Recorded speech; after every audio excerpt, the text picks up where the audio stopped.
تصوف کے نام پر بہت ساری دکانیں ہیں بلکہ مارکیٹیں ہیں اور بھولے بالے مسلمانوں کی عقیدتوں سے کھیلا جا رہا ہے۔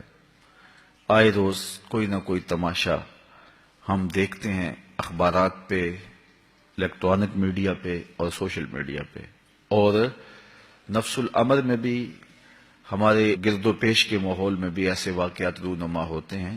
صحیح تصوف کا روپ کیا ہے؟ حضرت داتا گنج بخش علی حجویری علیہ رحمہ فرماتے ہیں کہ تصوف سارے کا سارا اخلاق عالیہ کا نام ہے، اچھی اقدار کا نام اور اچھے اخلاق کا نام تصوف ہے۔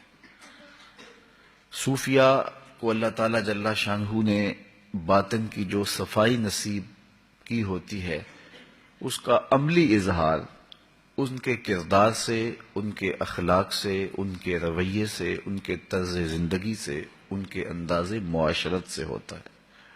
وہ انتہائی صالح وجود ہوتے ہیں اور ان کی زندگی بہت خوبصورت ہوتی ہے۔ درگزر، عفو، تواضع، محبت، باہمی رافت، اسی طرح صلہ رحمی اور دیگر جتنے امور خیر ہیں، یہ اولیاء کے وجود کا حصہ ہیں اور اولیاء کی معرفت کا سبب و ذریعہ ہیں۔ صوفی کا تعارف جو ہے وہ کسی لباس سے نہیں ہوتا، اس کے اخلاق سے ہوتا ہے، اس کے مزاج سے ہوتا ہے۔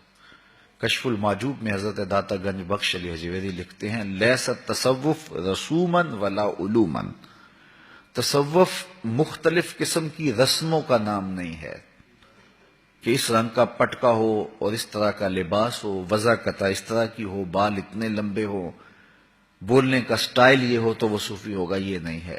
اور پھر فرمایا ولا علوما، اور نہ مخصوص اصطلاحات کا نام تصوف ہے، جس طرح کہ ایک طبقہ مختلف علمی اصطلاحات کو تصوف سمجھ لیتا ہے اور وہ لوگوں پر اس طرح کی باتوں کا رعب ڈالتا ہے۔ مختلف تجلیات کے اسماء اور مختلف باطنی سیور جو ہیں ان کے اسماء، اور پھر اس پر بحث اور لوگوں کو مبہوت کر دیا، کبھی توحید وجودی کی بات کی، کبھی کسی اور عنوان سے بات چھیڑ دی، تو عام آدمی جو ہیں وہ بہت زیادہ متاثر ہو جاتے ہیں کہ بڑی باکمال بات کی ہے۔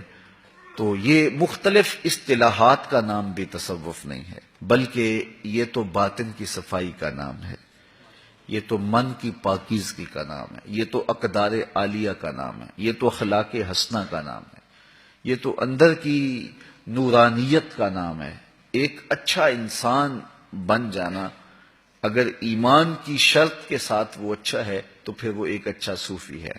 لباس کا نام صفا نہیں ہے کہ مختلف رنگوں کے پٹکے باندھ لیے جائیں، مختلف رنگوں کی اور مخصوص طرز کی ٹوپیاں پہن لی جائیں، یا مخصوص طرح کا لباس پہن لیا جائے، اس کے اوپر طرح طرح کے پیوند لگا لیے جائیں۔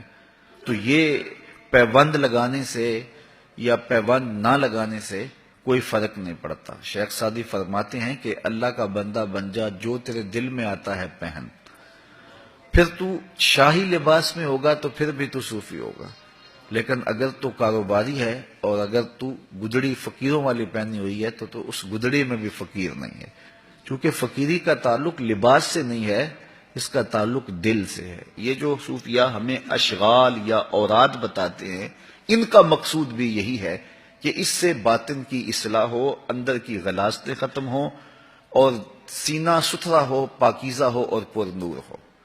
لیکن اگر میں یہ کہوں کہ میں نے یہ باطنی منزل طے کر لی ہے، یہ باطنی منزل طے کر لی ہے، یہ باطنی منزل طے کر لی ہے، لیکن میرے اخلاق بھی نہیں سنورے ہیں، تو پھر وہ میری باطنی منزل طے کرنا کیا معنی رکھتا ہے؟ میں ایک جگہ ایک بار گیا تو وہاں مجھے ایک صاحب بتانے لگے کہ یہ میرا بیٹا ہے، اس کے لیے دعا کر دیجئے، یہ حافظ قرآن ہے اور یہ اس کے جو 5 لطیفے ہیں یہ بیدار ہیں، یہ اس طرح روحانی مرتبے پہ فائز ہے۔ اور ساتھ کہنے لگے لیکن یہ اس میں کمی ہے کہ ماں کا گستاخ ہے اور میرا بڑا بے ادب ہے اور قرآن مجید بھی بھولتا جا رہا ہے، لیکن اس کے 5 وظیفے ماشاءاللہ اللہ کا کرم ہے کہ وہ اس کے جاری ہیں۔ تو میں نے کہا کاش کہ ایک بھی جاری نہ ہوتا، ماں کا ادب کرنے والا ہوتا۔ باپ کا ادب کرنے والا ہو.